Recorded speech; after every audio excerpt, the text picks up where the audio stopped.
Welcome everybody to this new lecture of our series, paper number first, mechanics.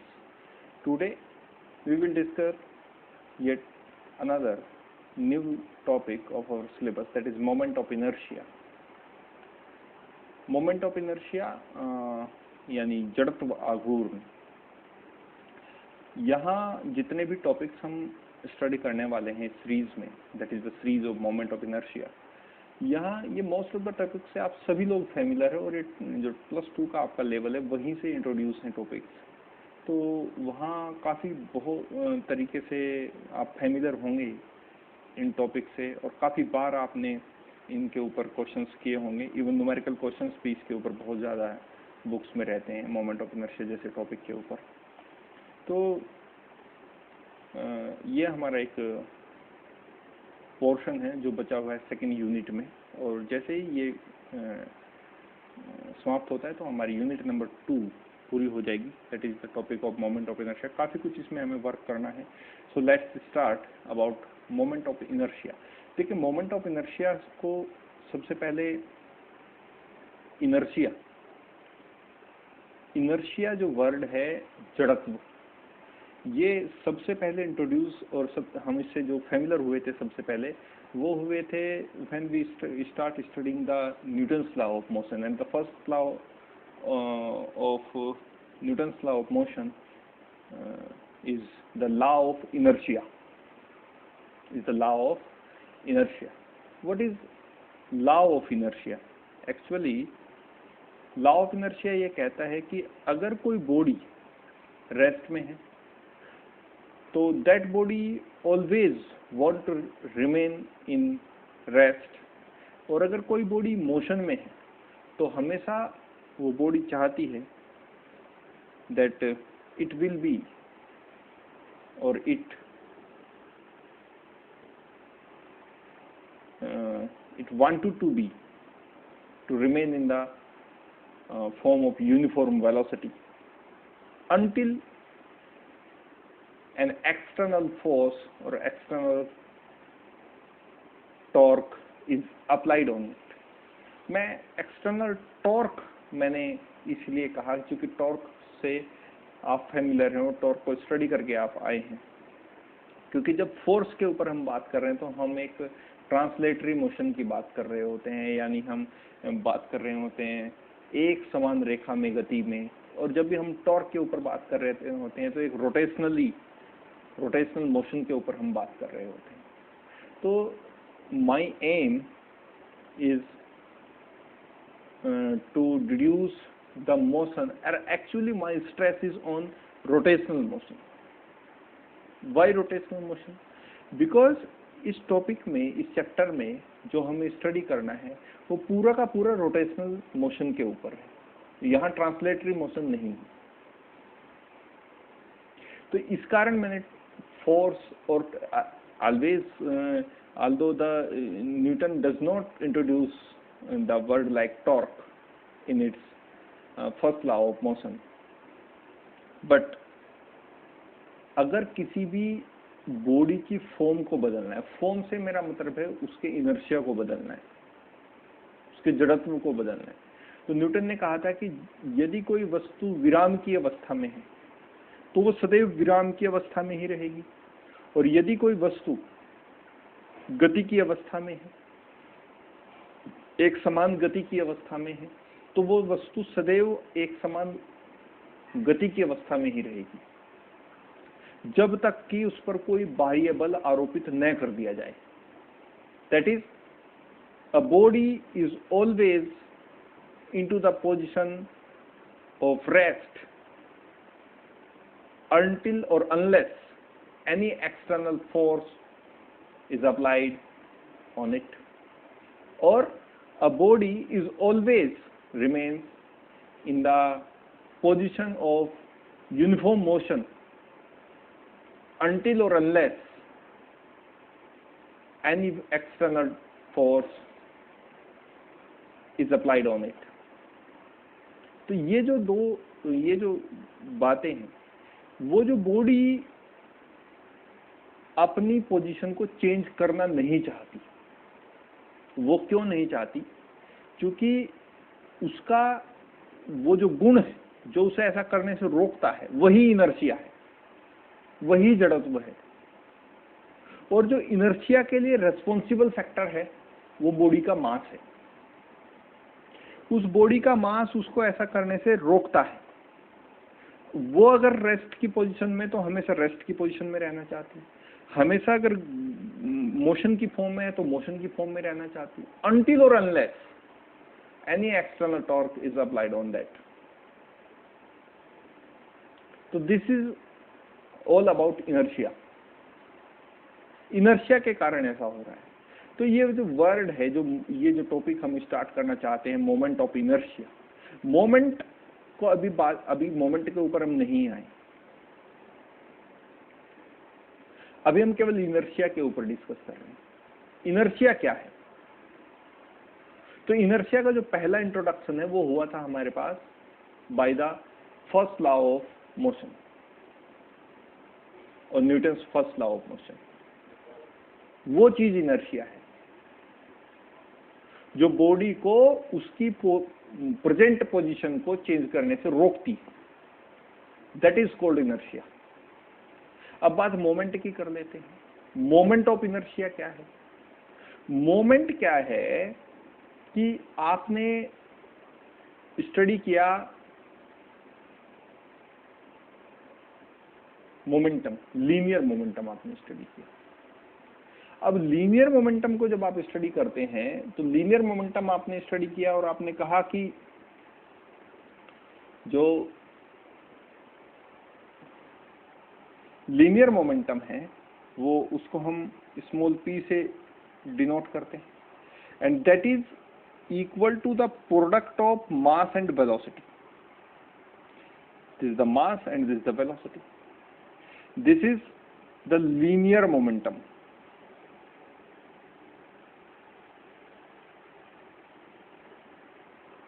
Okay, अब फिर उसके ऊपर हमने स्टडी किया एंगुलर मोमेंटम। उसके हमने स्टडी किया अब ये एंगुलर मोमेंटम क्या था? अब एंगुलर मोमेंटम को हमने कहा कि ये L है और हमने कहा ये होता है R क्रॉस P के बराबर। तो एक्चुअली ये वाला जो फैक्टर है ये क्या है? Moment of momentum. Moment of momentum यानी ये जो लीनियर मोमेंटम था इसका आपने मोमेंट ले लिया, आघूर्ण ले लिया आपने, तो वहां से आपके पास इंट्रोडक्शन हुआ एंगुलर मोमेंटम का। तो अभी जो टॉपिक हम स्टडी कर रहे हैं that is moment of inertia. तो इनर्शिया का मोमेंट आपको फाइंड आउट करना है, इनर्शिया का मोमेंट आपको फाइंड आउट करना है। टॉर्क के बारे में आपने स्टडी किया, टॉर्क, टो के बारे में कहा आपने R क्रॉस F, ये वाला रिलेशन। तो ये क्या है एक्चुअली? टॉर्क ये फोर्स का मोमेंट है। क्या है?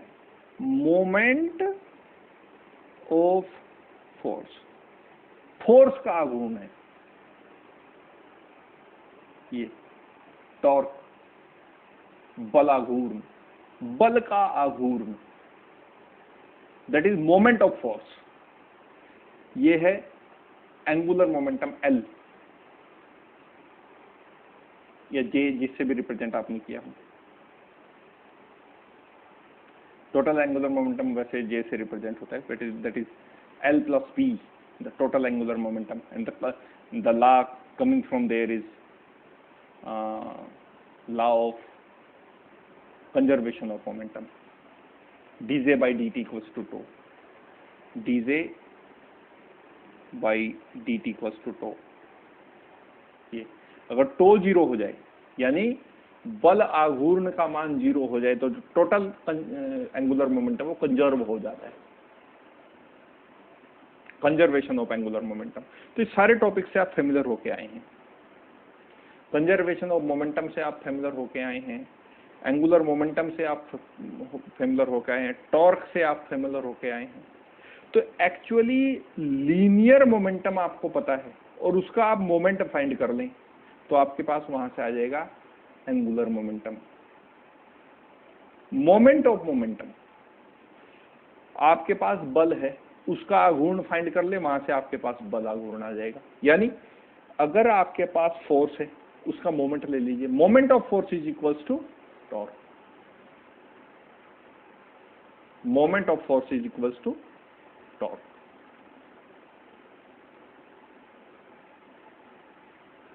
तो ये भी है। तो इसी तरह से अभी जो टॉपिक हमने स्टडी करना है वो ये है, मोमेंट ऑफ इनर्शिया। यानी ये इनर्शिया का मोमेंट है। इनर्शिया का मोमेंट आपने फाइंड आउट करना है।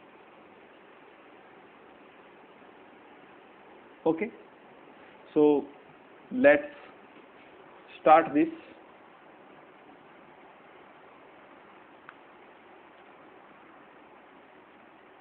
Okay, this. So what is inertia? तो मैंने आपको बताया कि according to Newton's first law of motion, a body at rest will remain at rest and a body moving with uniform velocity in a straight line will continue to do so unless an external force is applied to it. तब तक वो ऐसा करती रहेगी जब तक कि आप उस पर कोई एक्सटर्नल फोर्स अप्लाई ना कर दे। कोई बॉडी अगर रेस्ट की फॉर्म में है तो वो रेस्ट की फॉर्म में ही रहेगी, कोई बॉडी अगर यूनिफॉर्म मोशन की फॉर्म में है तो वो यूनिफॉर्म मोशन की फॉर्म में ही रहेगी, अनटिल और अनलेस, जब तक कि उस पर कोई बाह्य बल आरोपित न किया जाए, एनी एक्सटर्नल फोर्स वर्किंग और applied on it. Okay, the property of a body, उस वस्तु का वह गुण या वह विशेषता, बाय द वर्च्यू, उस गुण के कारण, of which it is unable to change its state, जिसके कारण वो अपनी स्टेट बदलने में असमर्थ है, ऑफ रेस्ट और यूनिफॉर्म मोशन, चाहे वो उसकी अवस्था विराम की हो या फिर एक समान गति की हो, इन अ स्ट्रेट लाइन, किसी एक समान किसी रेखा में गति, स्ट्रेट लाइन, सीधी रेखा में गति, by itself is known as inertia. यानी किसी भी वस्तु का वो गुण जिसके कारण वो वस्तु अपना स्टेट चेंज करने में, अपनी अवस्था बदलने में असमर्थ महसूस करती हो, वस्तु के उसी गुण को हम इनर्शिया कहते हैं। For translatory motion the value of inertia depends upon the external force applied on that particular body. Okay, so this is the inertia. What is inertia? inertia ही, जड़त्व ही उस वस्तु का वो गुण है जिसके कारण वस्तु अगर विराम की अवस्था में है तो सदैव विराम की अवस्था में बनी रहेगी, और वस्तु अगर गति की अवस्था में है तो वो सदैव गति की अवस्था में बनी रहेगी जब तक कि उस पर कोई बाह्य बल आरोपित न कर दिया जाए। और वस्तु के इसी गुण को, जिसके कारण वो अपने अवस्था परिवर्तन का विरोध करती, वस्तु के इसी गुण को हम उस वस्तु का जड़त्व कहते हैं। और इसी जड़त्व का हमें मोमेंट फाइंड आउट करना है, इसी जड़त्व का हमें आघूर्ण निकालना है। और आघूर्ण की जब भी बात होगी, आघूर्ण जब भी वर्ड आप पढ़ेंगे, मोमेंट जब भी वर्ड आप पढ़ेंगे फिजिक्स में, तो वहां कभी भी ट्रांसलेटरी मोशन नहीं हो सकता, वहां हमेशा होगा rotational motion. Moment of momentum rotational motion, moment of force rotational motion, moment of inertia rotational motion. कहीं भी आप देखें, किसी का भी मोमेंट फाइंड आउट करें, एंगुलर मोमेंटम फाइंड करो, कैसे निकलेगा? Moment of momentum find out करो, तब निकलेगा। टॉर्क फाइंड आउट करना है तो मोमेंट ऑफ फोर्स को फाइंड आउट करो। तो moment of force find out करो, तब टॉर्क आएगा। मोमेंट ऑफ इनर्शिया निकालना है तो इनर्शिया का मोमेंट ले लो। और एक बात बिल्कुल कॉमन है, टॉर्क को स्टडी करें, एंगुलर मोमेंटम को स्टडी करें, मोमेंट ऑफ इनर्शिया को स्टडी करें, इसमें एक बहुत कॉमन जो फैक्टर आता है वो डिस्टेंस से मल्टीप्लाई का होता है, और किस फॉर्म में होगा वो अलग बात है। लेकिन एक बहुत कॉमन फैक्टर इसमें ये आता है कि हमेशा इसमें मल्टीप्लाइड बाय द डिस्टेंस होता है। अब किस फॉर्म में होगा वो आगे जब हम इसको स्टडी करेंगे टॉपिक को, तब जाके हमें आगे मिलेगा। सो what is moment of inertia? Inertia के बारे में आप पढ़ चुके हैं। ये जो फॉर्म है ये इनर्शिया की फॉर्म है कि किसी भी वस्तु का वह गुण है जिसके कारण वो वस्तु अपनी अवस्था परिवर्तन का विरोध करती है। वस्तु के उसी गुण को हम उस वस्तु का इनर्शिया यानी उस वस्तु का आघूर्ण कहते हैं। Okay, now what is moment of inertia? What is moment of inertia? So moment of inertia of a body is defined as the sum of the product of mass and the square, look at this, square product of mass and square of the distance, product of these two, mass and square of the distance, from where? Of different particles of the body from the axis of rotation.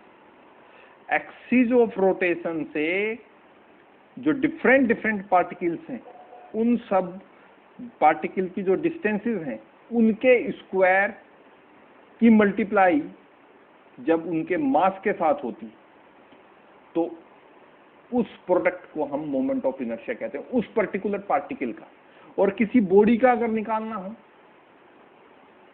मान लीजिए आपके पास कोई particular body है कुछ इस तरह की, ये हमारे पास कोई बॉडी है इस तरह का, कोई एक रेगुलर इर्रेगुलर शेप है कुछ भी, और ये बहुत सारे पार्टिकल से मिलकर बनी है, इस तरह से बहुत सारे पार्टिकल से मिलकर बनी है। और कुछ इस तरह का केस है कि ये बॉडी इसकी यहां से एक एक्सिस है वाई डैश, ये बॉडी रोटेट कर सकती है। 3 डायमेंशनल में बनाने का कोशिश करें अगर इसको, तो कुछ रेगुलर इरेगुलर शेप जो भी आप लेना चाहें, ऐसे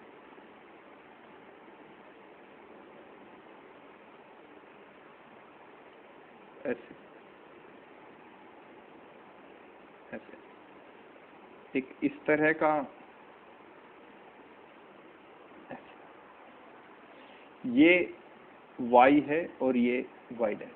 अब जिससे भी आप समझना चाहें, ये दो बॉडी है आपके पास। ये बॉडी फ्री टू रोटेट है, ऐसे मूव कर सकती है, ऐसे ऐसे ऐसे, ये घूम सकती है। किसके? ये हमारा क्वेश्चन नहीं कि एंटी क्लॉकवाइज घूमेंगी कि क्लॉकवाइज घूमेंगी, ये हमारा मोटिव नहीं है, but they are free to rotate. ये रोटेट कर सकती हैं किसी इस एक्सिस के, इस तरह से रोटेट कर सकती हैं, ऐसे घूम सकती हैं इस एक्सिस। मान लीजिए ये एंगुलर फ्रीक्वेंसी से ओमेगा से इस तरफ एंटी क्लॉकवाइज डायरेक्शन में ये बॉडी मूव कर रही है। तो मोमेंट ऑफ इनर्शिया के ऊपर जब बात आएगी, किसके ऊपर बात आएगी? मोमेंट ऑफ इनर्शिया के ऊपर जब बात आएगी, तो आपको ये पता है कि ये बॉडी बहुत सारे पार्टिकल से मिलकर बनी होगी, असंख्य छोटे छोटे कणों से मिलकर बनी होंगी, इस तरह से बहुत सारे पार्टिकल्स होंगे जिससे ये बॉडी मिलकर बनी होगी, असंख्य पार्टिकल होंगे। तो इनमें से कुछ पार्टिकल्स की हम रिकमेंडेशन कर सकते हैं। कैसे? मान लीजिए ये पार्टिकल, ये वाला, इसका मास है यहाँ, इसको मैं थोड़ा सा ज्यादा डार्क कर देता हूँ। इस पार्टिकल का मास है m1, कोई दूसरा पार्टिकल है यहाँ, इसका मास है m2, और कोई तीसरा पार्टिकल है यहाँ, इसका मास है m3, इस तरह। तो इस पार्टिकल की इस एक्सिस से डिस्टेंस है r1, इस पार्टिकल की इस एक्सिस से डिस्टेंस है r2, और इस पार्टिकल की इस एक्सिस से डिस्टेंस है r3। और ये केवल 3 पार्टिकल नहीं है, ये बॉडी केवल 3 पार्टिकल से मिलकर नहीं बनी है, ये बॉडी असंख्य पार्टिकल से मिलकर बनी है, इनफाइनाइट नंबर ऑफ पार्टिकल से मिलकर बनी है। तो ऐसा नहीं है कि केवल इन 3 का moment of inertia find out करने से इस पूरी बॉडी का मोमेंट ऑफ इनर्शिया आ जाएगा, ऐसा तो नहीं होगा। हमें हर पार्टिकल का moment of inertia find out करना पड़ेगा, और अगर इस टोटल बॉडी का moment of inertia find out करना है तो हमें उन सभी मोमेंट ऑफ इनर्शिया को आपस में ऐड करना पड़ेगा। अब सबसे पहली बात यह है कि what is moment of inertia. Inertia को हम समझ के आए हैं, अभी इनर्शिया के ऊपर हम डिस्कस करते हुए आए हैं। इनर्शिया हमें यह समझाता है कि किसी भी वस्तु का वो गुण है जब वो अपनी अवस्था के परिवर्तन का विरोध करती है। किसी भी वस्तु के उस गुण को हम इनर्शिया कहते हैं। अब हमें उसी इनर्शिया का मोमेंट फाइंड आउट करना है। जैसे हमने एंगुलर मोमेंटम के लिए लीनियर मोमेंट का मोमेंटम फाइंड किया, यानी मोमेंट ऑफ मोमेंटम फाइंड किया। टॉर्क के लिए हमने फोर्स का मोमेंटम फाइंड किया, यानी फोर्स ऑफ मोमेंटम फाइंड किया। तो इसी कारण moment of force find out. इसीलिए हमें अगर इनर्शिया के ऊपर डिस्कस करना है, मोमेंट ऑफ इनर्शिया के ऊपर डिस्कस करना है, तो हमें इनर्शिया का भी मोमेंट क्या करना पड़ेगा, फाइंड आउट करने का। उसका तरीका क्या है, देखिए मोमेंट ऑफ इनर्शिया, मैं MI से इसे शॉर्ट फॉर्म में लिख रहा हूं, MI मोमेंट ऑफ इनर्शिया। और जब आप आगे की तरफ बढ़ेंगे, और बहुत जल्दी हम बढ़ेंगे आगे की तरफ, तो आप बहुत सारी जगह ये वर्डिंग देखने को मिलेंगे। MI m.I. that is moment of inertia, the short form of writing the moment of inertia. Okay, तो मोमेंट ऑफ इनर्शिया क्या हुआ। आप क्या करें, मैं पूरी बॉडी की अभी बात नहीं कर रहा, मैं एक पार्टिकल की बात कर रहा हूं। कोई पार्टिकल है ये यहां, और ये पार्टिकल यहां कोई एक्सिस है इस तरह से, और ये ऐसे रोटेट कर रहे हैं, ऐसे ऐसे रोटेट कर रहे हैं। जैसे बहुत सारे ग्रह सूर्य का चक्कर लगाते हैं, कितने सारे प्लेनेट है जो सोलर सिस्टम में सन का रिवॉल्यूशन करते हैं, तो वो क्या है, एक पर्टिकुलर एक्सिस पे रोटेट करते रहते हैं, ऐसे ऐसे ऐसे। तो उनका भी मोमेंट ऑफ इनर्शिया कुछ ना कुछ होगा। तो इस पार्टिकल का, यहाँ जो मैंने पार्टिकल, यहाँ ये वाला पार्टिकल है, जो ये वाला पार्टिकल, इस पार्टिकल का मुझे moment of inertia find out करना है। जो इस, ये जो एक्सिस है जिसको मैं y डैश कह रहा हूं बार बार, इस एक्सिस का रोटेशन कर रहा है इस तरह से, ये घूम रहा है इसके चारों तरफ, ऐसे ऐसे ऐसे घूम रहा है। इस एक्सिस पे जब ये रोटेट कर रहा है तो मुझे इसका moment of inertia find out करना है। तो moment of inertia find out करने का तरीका केवल ये है कि आप देखिए पहले इस पार्टिकल का मास क्या है, मास फाइंड आउट कर लिया, और उसे मल्टीप्लाई कर दीजिए किससे, distance from the axis of rotation squared.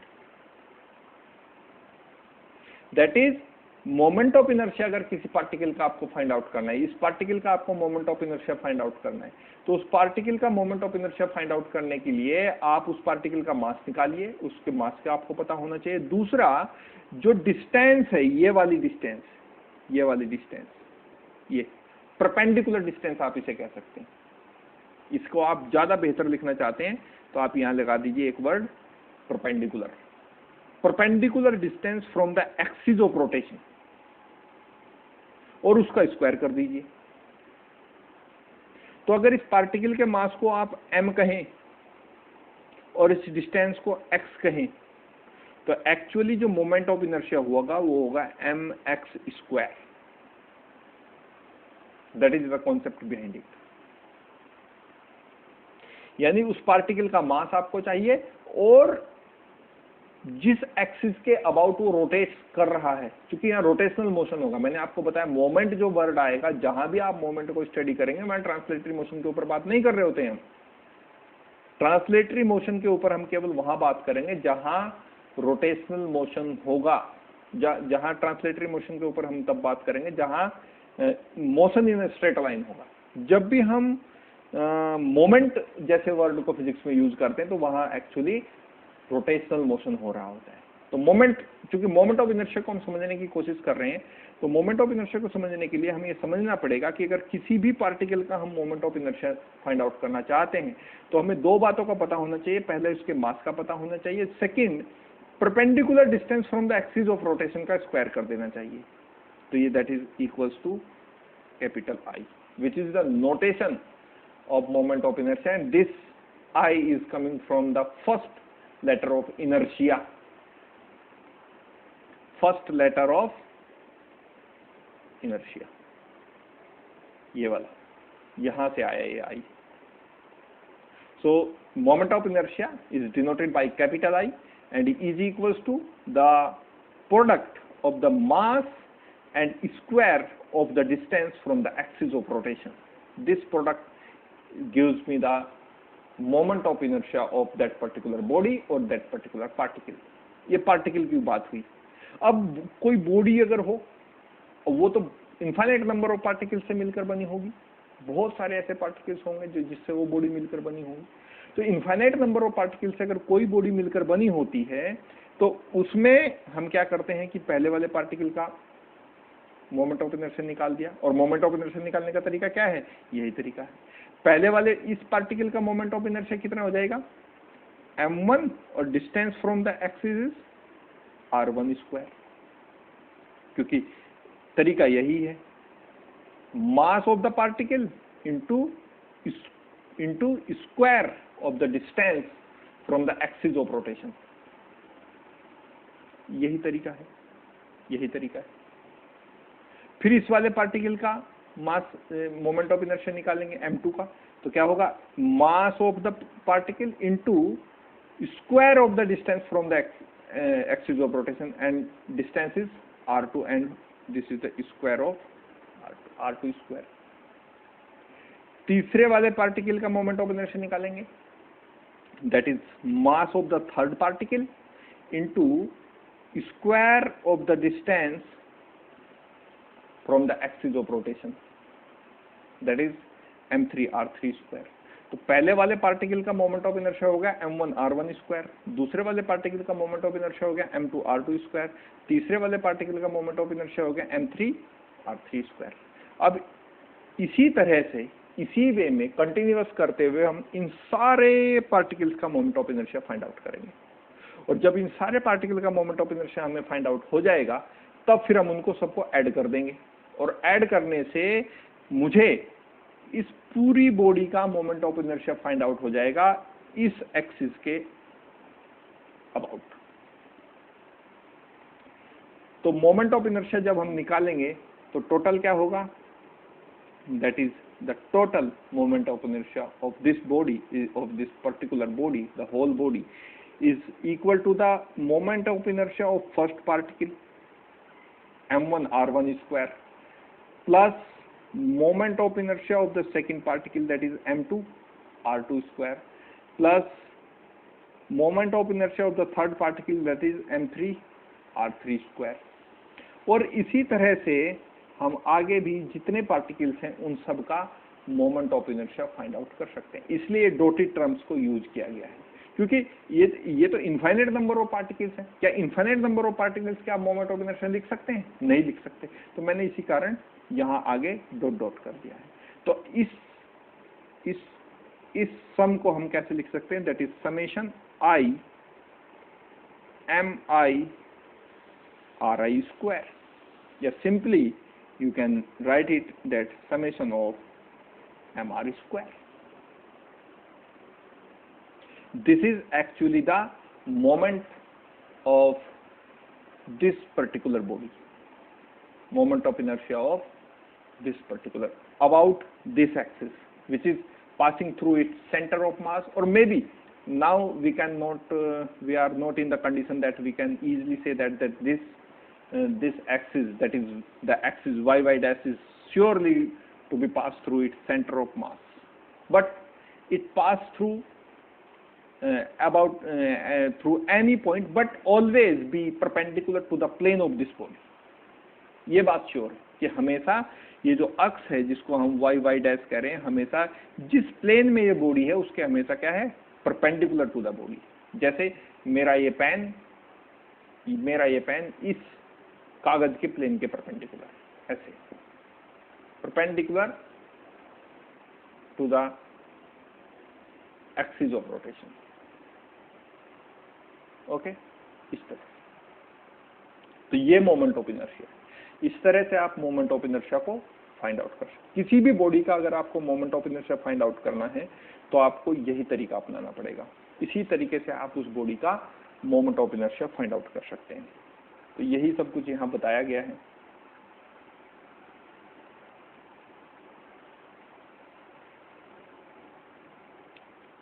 यही बताया गया है that moment of inertia of a body defined as the sum of the products of mass, first is mass, and second is the square of the distance of the different particles of the body from the axis of rotation। तो इस तरह से ये मेरे पास कोई irregular shape की body है, indefinite shape की बॉडी है। इसके बहुत सारे पार्टिकल्स हो सकते हैं, लेकिन मैंने केवल 3 ही रो यहाँ किए हैं। ये बहुत सारे नंबर ऑफ पार्टिकल से मिलकर बनी हो सकती है, यहाँ भी, यहाँ भी, यहाँ भी, इधर भी बहुत सारे पार्टिकल्स हो सकते हैं, यहाँ हो सकते हैं, यहाँ हो सकते हैं, यहाँ हो सकते हैं, यहाँ हो सकते हैं, यहाँ हो सकते हैं।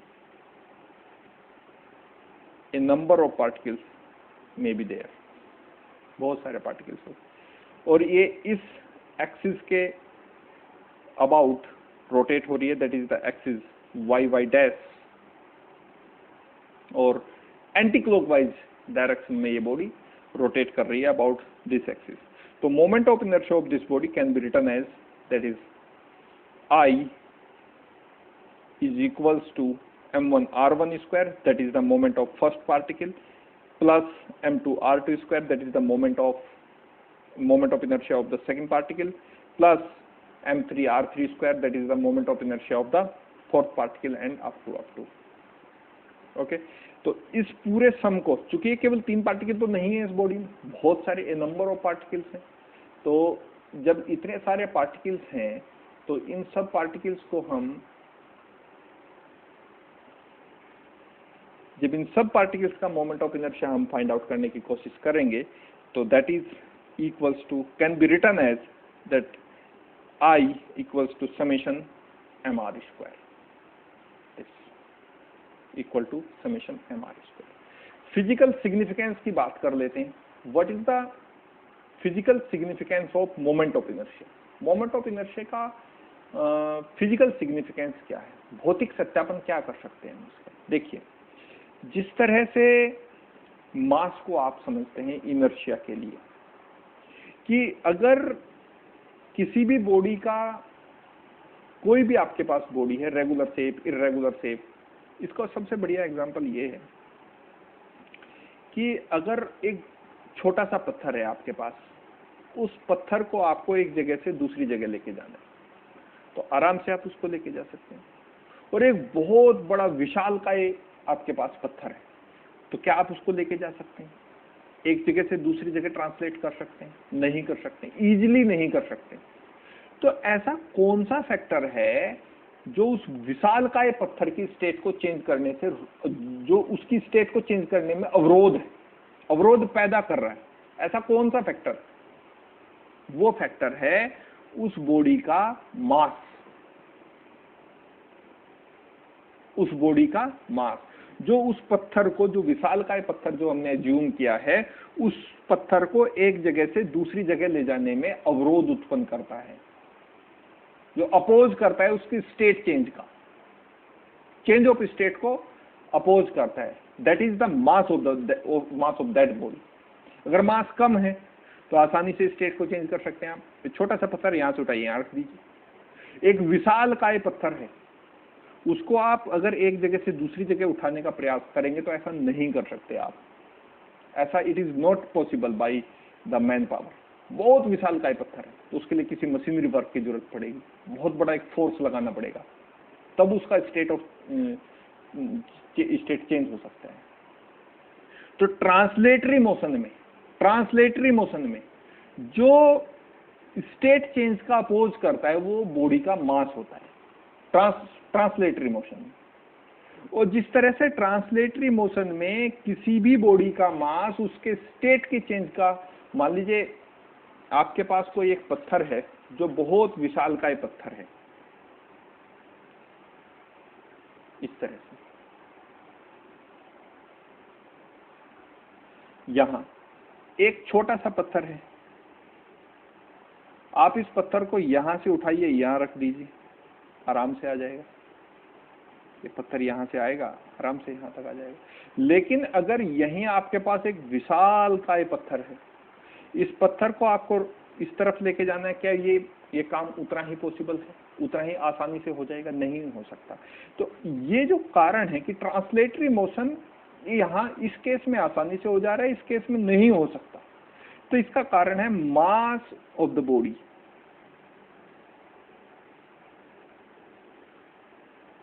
तो ट्रांसलेटरी मोशन में मास वो फैक्टर है जो उस पर्टिकुलर बॉडी के स्टेट चेंज का अपोज करता है। यहां चूंकि इसका अपोज कम था, अपोजिशन कम था, तो ये आसानी से स्टेट चेंज हो गई। यहाँ इसका अपोजिशन बहुत ज्यादा है, मास बहुत ज्यादा है, तो यहाँ स्टेट चेंज करना उतना आसान नहीं है। तो ठीक इसी प्रकार जैसे ट्रांसलेटरी मोशन में मास ऑफ द बॉडी किसी भी बॉडी के स्टेट चेंज का अपोज करता है, ठीक उसी तरह रोटेशनल मोशन में जो इनर्शिया है बॉडी का, जो मोमेंट ऑफ इनर्शिया है बॉडी का, वो उस बॉडी के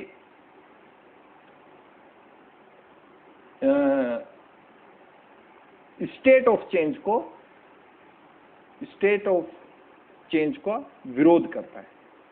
okay, so what is the physical significance of moment of inertia? Let's see here. Okay, moment of inertia plays the same role in rotatory motion as mass does in linear motion. Okay, according to Newton's first law of motion, a body continues its state of rest or uniform motion in a straight line unless or until some external force acts upon it. ये हम पढ़ चुके हैं। This property of the matter is known as inertia, जड़त्व। A body always resists or an external force tending to change its state or rest or linear motion. Greater the mass of the body, greater is the force required to produce a given linear acceleration. जितना ज्यादा body का मास होगा उतना ही ज्यादा उसके ऊपर force लगाना पड़ेगा टू गिव द एक्सिलरेशन। उस बॉडी को त्वरण प्रदान करने के लिए उतना ही ज्यादा एक्सिलरेशन हमें लगाना पड़ेगा। तो actually similarly bodies possess rotational motion. जिस तरह लीनियर मोशन में उस बॉडी का मास उसकी स्टेट चेंज करने का विरोध करता है, उसी तरह रोटेशनल मोशन में, ये बात रोटेशनल मोशन की हो रही है, रोटेशनल मोशन में ठीक उसी तरह इनर्शिया, जड़त्व, उस बॉडी का जड़त्व उस बॉडी के स्टेट चेंज का विरोध करता है। That is greater the moment of inertia of the body and greater is the couple required to produce the given acceleration. और ये किस तरह का एक्सिलरेशन होगा? ये लीनियर एक्सिलरेशन था, ये एंगुलर एक्सिलरेशन होगा, क्योंकि यहां बॉडी एंगुलरली और रोटेशनल मोशन कर रही है। तो बात यह है कि किसी भी बॉडी को जब आप कोई भी अगर लीनियर मोशन वो बॉडी कर रही है, तो लीनियर मोशन करने के कारण बॉडी को अपनी स्टेट चेंज करने के लिए जितना ज्यादा बॉडी का मास होगा उतना ज्यादा बॉडी को फोर्स की जरूरत होगी। और ठीक इसी प्रकार रोटेशनल मोशन में जितना ज्यादा बॉडी का मोमेंट ऑफ इनर्शिया होगा उतना ही ज्यादा greater is the moment of inertia. देखिए, बड़ा मास बड़ा फोर्स, बड़ा मास बड़ा फोर्स। अगर बड़े मास के पार्टिकल को आपको लीनियर मोशन कराना है तो उसको बड़े फोर्स की जरूरत होगी, और बड़ा मोमेंट ऑफ इनर्शिया तो बड़ा कपल देना पड़ेगा आपको। इस फोर्स को हम कपल बोल रहे हैं, इस फोर्स को हम कपल बोल रहे हैं, जो उस बॉडी को रोटेशनल मोशन कराने के लिए जरूरी है। उस फोर्स को हम कपल कह रहे हैं।